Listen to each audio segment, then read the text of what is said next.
Bienvenue sur cette formation sur Boujou. Tout d'abord, je vais venir charger mon média. Donc, vous voyez que l'interface de Boujou comporte pas mal d'icônes. Vous pouvez passer par le wizard si vous le désirez, mais c'est un peu plus long et pas forcément les techniques sont pas forcément expliquées. Donc ici, on va le faire en manuel. Donc, premièrement, on va importer la séquence en cliquant tout simplement sur Importer séquence. On va aller chercher le média là où il se trouve. Donc, pour ma part, c'est sur le disque I.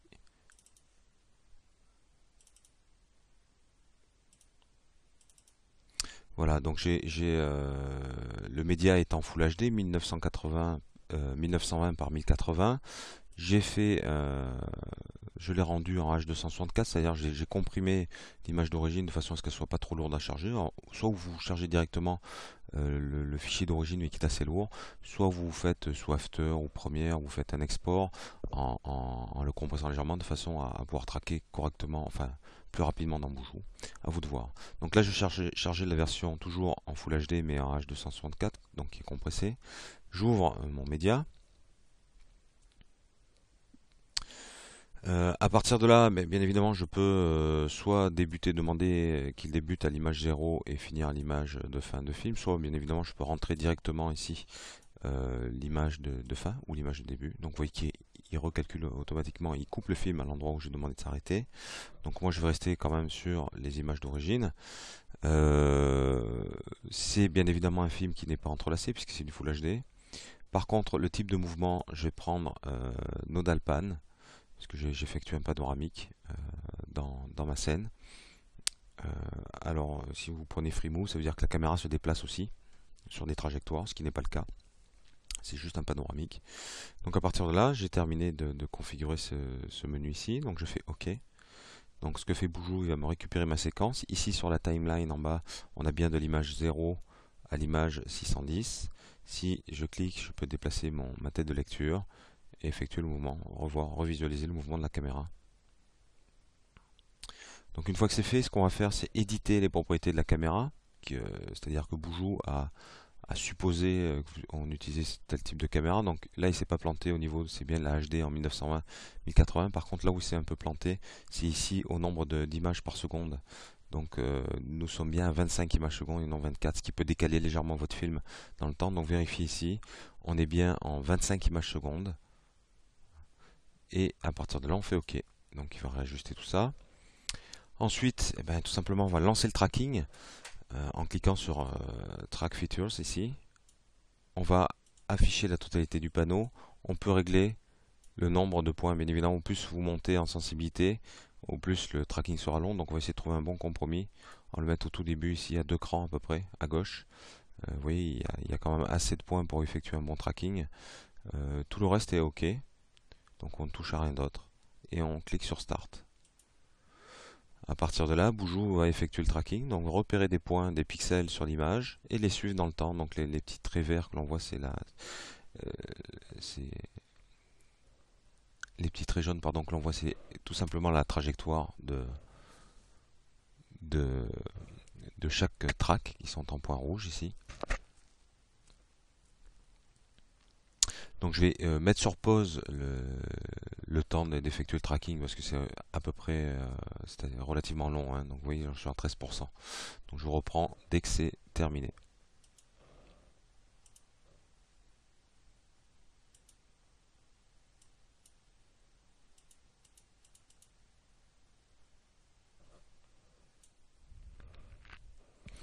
Donc voilà, le tracking est terminé.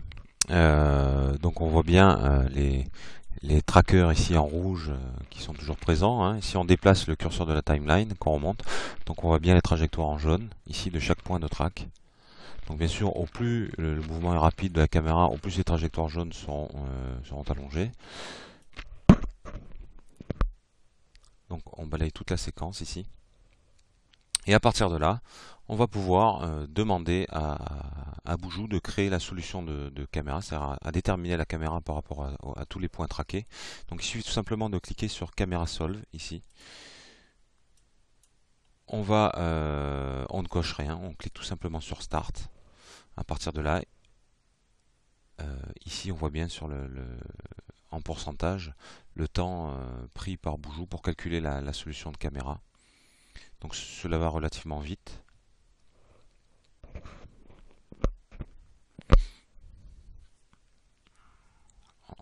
80%.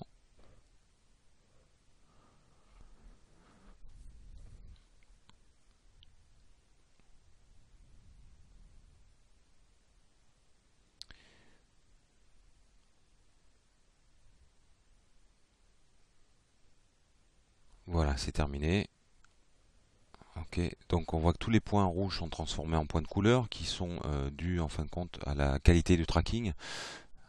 Donc il y a des points qui disparaissent dans le temps, vous voyez comme les points ici vont disparaître dès qu'on bouge, dès qu'ils passent hors du champ. Voilà. Donc maintenant que les points sont fixés, Boujou a déterminé la caméra 3D. Alors comment le voir? Ben, tout simplement on peut cliquer ici sur vue 3D et en appuyant sur Shift au clavier et en cliquant sur la souris, on peut un peu retrouver comme dans Max, hein, on peut pivoter autour de notre vue ici. Donc on s'aperçoit que la caméra, hein, entre le plan de départ et le plan d'arrivée, si j'appuie sur Shift et que je fais un clic droit, je peux zoomer vers ma scène, comme ceci.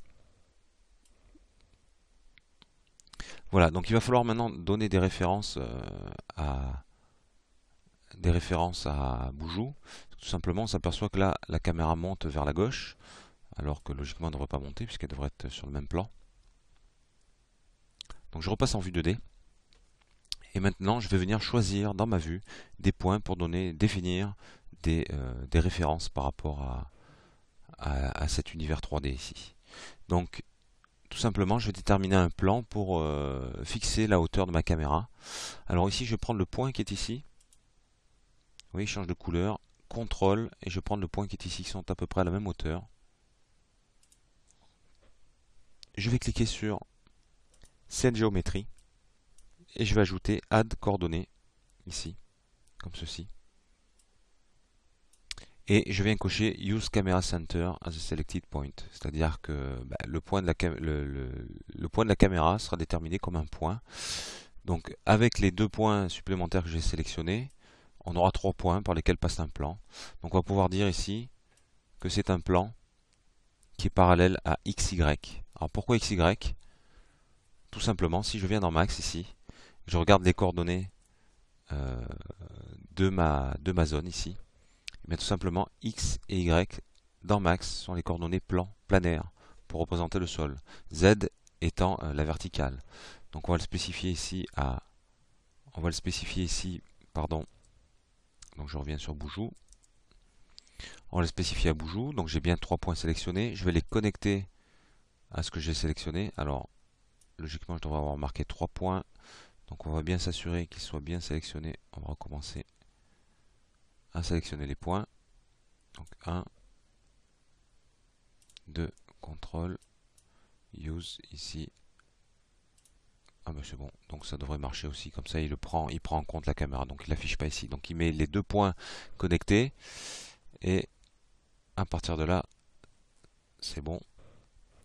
On va mettre Update Chord Frame, et on va fermer ici la fenêtre. À partir de là, on va pouvoir exporter la caméra. Donc ici, Export Caméra. Et on va venir chercher le format 3D Studio.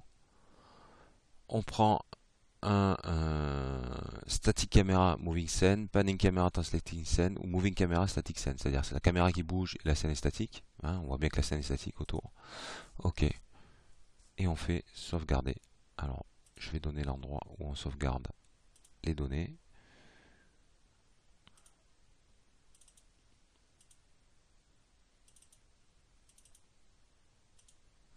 Place d'armes.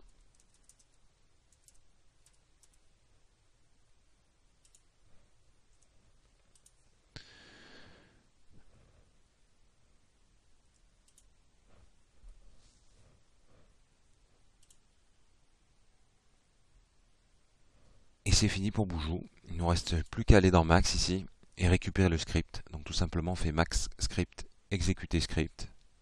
On va venir chercher le dernier script ici. Alors il se peut qu'il ne le charge pas du premier coup, donc je vous conseille de le recharger à nouveau. Et ici on va jeter un coup d'œil. Donc la caméra est à l'envers, tout simplement cette histoire d'axe que je vous disais, hein, puisque les Z sont verticaux. Donc tout simplement, on va la flipper cette caméra.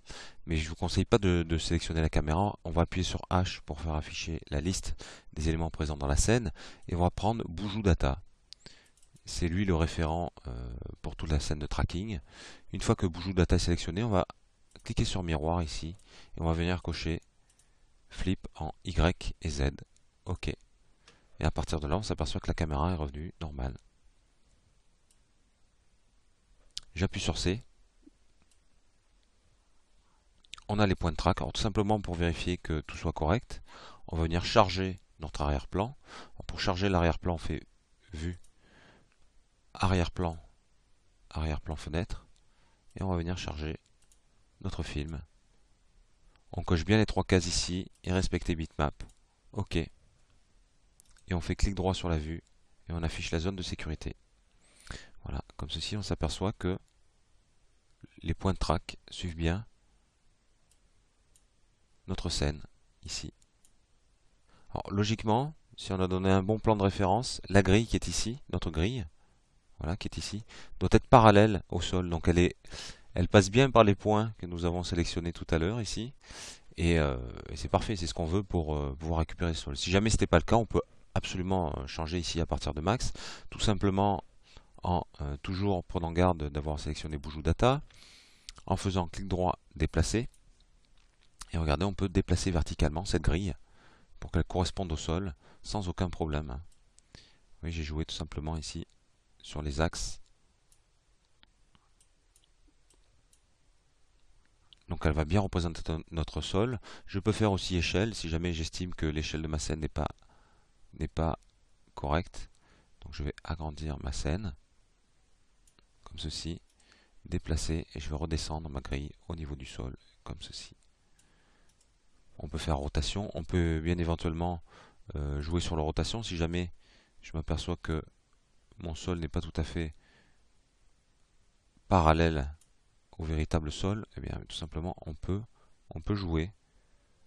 Et vous voyez, sans changer la vue de notre caméra, hein, puisqu'on joue sur Boujou Data, on déplace la totalité et des points de tracking et de la caméra, ce qui nous permet d'ajuster correctement, vous voyez, notre scène ici, comme ceci.